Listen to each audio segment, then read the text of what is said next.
哇，我出来知道。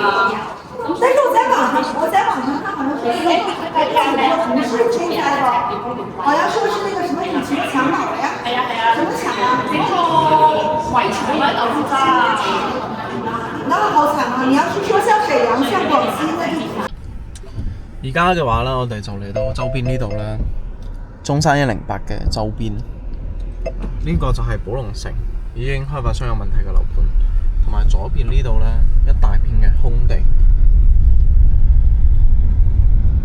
前面嘅話呢，就係中山108。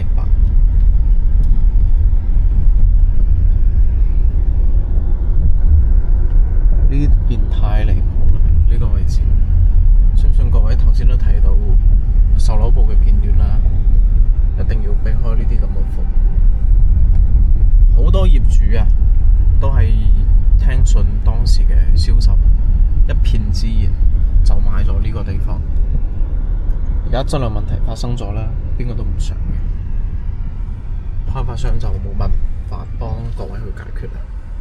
所以話就喺售樓部呢度維權，就係呢邊呢個108嘅住宅，外觀睇得係好靚，但不過現實呢，真係差強人意。而家就係去馬鞍島嘅路上，呢個就係海欣文頂，而家準備去往翠亨快線嘅入口啦。呢度當時真係坑咗唔少嘅香港人。呢個樓盤我前2年我都過嚟睇過，開發商已經發現咗唔少嘅問題，賣毛坯啦都有，賣精裝啦都有。而家前面就係翠亨入口啦，過到去大概再行個20分鐘唔到就可以去到馬鞍島上邊。咁去馬鞍島嘅路上啦，睇到呢一片區域全部都係海欣啦同埋保利嘅呢邊嘅呢個情況，兩家獨大，超大型嘅呢啲樓盤，咁配套都唔咩，都唔係幾好。你買個嘢咧，你仲要坐小區嘅呢個車輛去到出邊，先可以去到商場啊、配套啊呢啲咁嘅地方，入住率唔高，都係比較低嘅。嗱，睇到後邊未？佢呢啲就已經係爛尾啦，根本冇人入住。所以話各位，如果喺中山呢邊買樓啦，真係要打起12分嘅精神。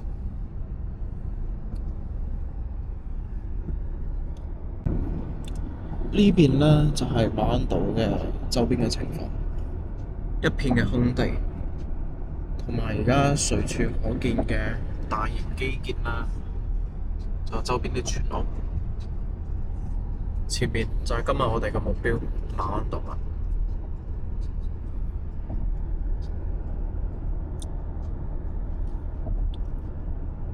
周圍嘅發展性可能真係不大。太多空地喺呢度啦，而且馬鞍島本島入邊啦，佢發展都係太滯後啦。先住人，再起配套基建，再引進產業呢啲咁嘅情況啦，同銷售畫個大餅一模一樣。好啦，我哋而家就到達咗今日嘅目標馬鞍島。各位可以睇下，呢個就係馬鞍島目前嘅狀況。爛尾嘅樓啦，一大堆，空喺呢度根本唔發展。頭先收到消息啦，我哋今日本嚟去睇嘅保利天匯啦，佢個售樓部就同保利嘅另外一個樓盤合併啦，同一個售樓部啦，而家改成。今日去睇嘅都係質量問題嘅，一共有3個左右。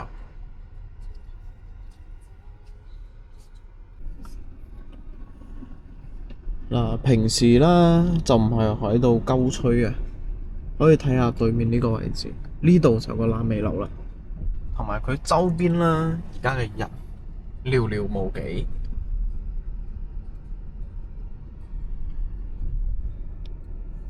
爛尾樓。哦。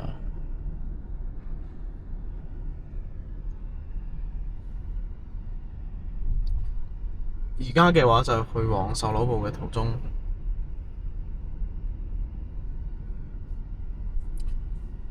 啲工廠啦起得係比較靚，但不過唔係算得太集中，同埋佢個位置咧都比較分散嘅。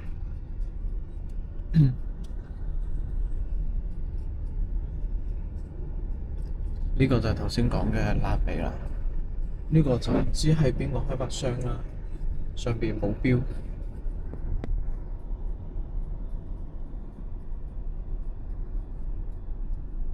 應該之前都係一個商業嚟嘅，然之後可能商家發現人唔多，即時撤場啦。造型係幾靚嘅，整個區域啦就從當時嘅3萬幾、4萬幾蚊到而家1萬幾都冇人要。其實我頭先一路開過嚟，我就發現啦，呢啲咁嘅地方同埋我哋珠海斗門嘅工廠好類似。當時所講嘅大餅同埋所有嘅規劃都冇落地，呢個係最得人驚嘅。所以話我經常講到，買樓最驚嘅唔係跌價，係咩呢？最驚嘅就係你套樓啊跌咗價錢，從3萬幾跌到12000幾蚊，都冇人要，係你層樓根本冇人要，呢個先係最得人驚嘅。我度可以睇到周邊啲路啦，停滿晒啲車。呢度就係應該比較集中嘅一個工業園區啦。呢啲樓都仲未交樓，全部都係有綠布喺上邊。但不過施工嘅話，目前就冇睇到，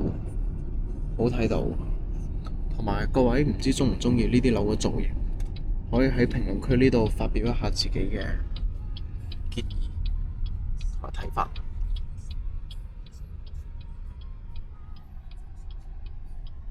而家就去到佢哋售樓部啦。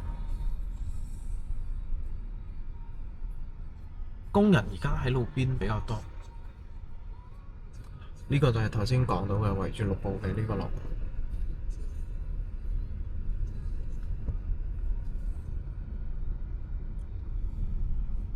今日睇嘅都係雷比較大嘅。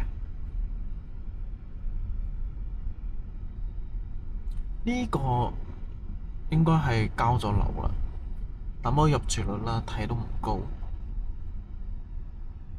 呢個叫保利天匯左岸，你哋可以睇到垃圾堆喺停車場呢度，冇人處理。唔知係咪物業嘅監管不到位啦，定係如何？呢條仲係條尾條路喎，唔知後期會唔會通過去？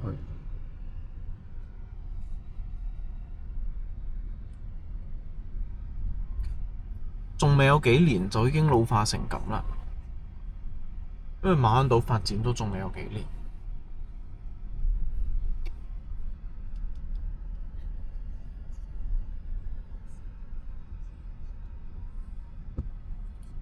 樓下貼滿晒啲商場嘅標啦，但不過啦都仲未開嘅。同埋佢頭先我哋經過一個便利店，同埋一個賣樓嘅中間門店，佢都係已經貼咗呢個告示，係搬遷同埋改咗地方啦。即係證明呢個地方啦，人煙真係稀少，真係冇人。嗱，我哋而家就到咗今日嘅地方啦。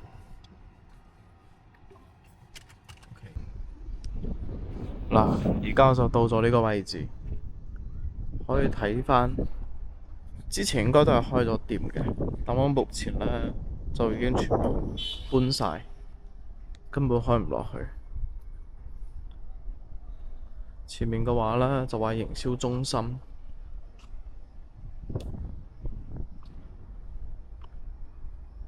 呢個地方呢，真係人走茶涼啊！雜草真係太多啦。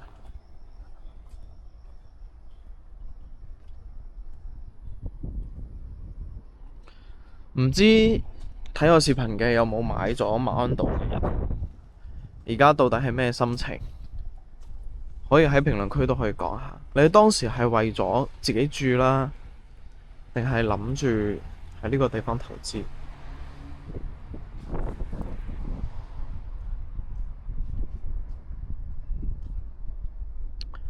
你講真，呢個地方雖然話近深圳，但不過呢，佢嘅所有嘅配套規劃完全未落地。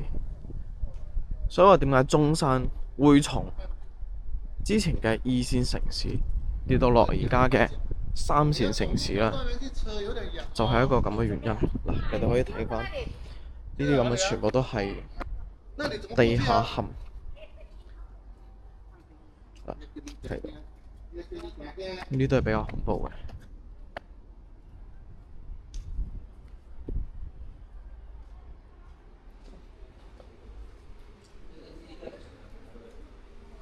呢邊售樓部。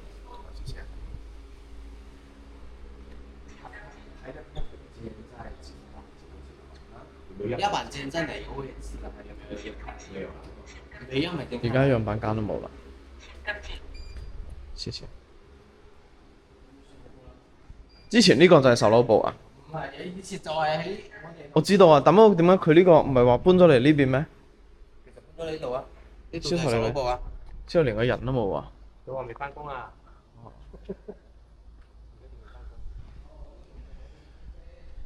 而家1點半，售樓部嘅銷售都未返工。當時應該整得好好睇嘅，全部都有水，而家都冇啦。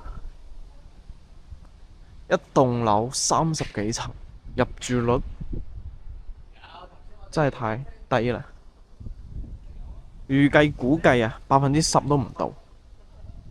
呢個就係馬鞍島而家嘅現狀。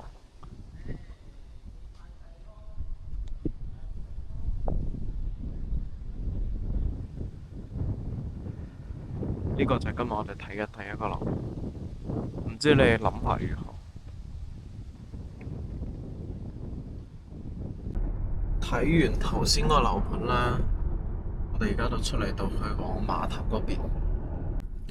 呢條路落嚟啦，就一大堆嘅呢啲盤，配套咩都冇嘅。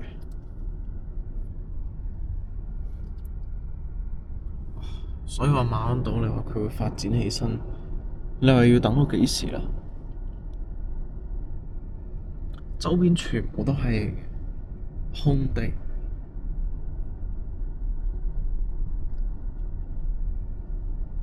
所以話呢，一個城市同埋一個地方一個板塊，佢好唔好呢？唔係睇佢嘅呢啲咁嘅規劃同埋畫大餅嘅呢啲嘢，係睇佢真係已經落地同埋現有現成嘅。所以話我都建議各位粉絲朋友啦，買樓之前一定要多了解佢整個地方嘅呢個已經落成嘅配套，唔係聽銷售畫嘅大餅。各位一定要注意啦！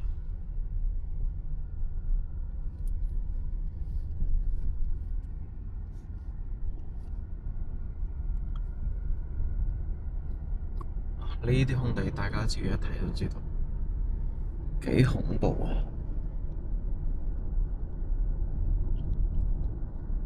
呢個就係目前馬鞍島最真實嘅呢個現狀，一目了然。所以話各位如果網上睇到馬鞍島幾好啦，幾平啦，平係有道理嘅。好嘅嗰方面啦，就係想要令你睇到，唔係佢最真實嘅。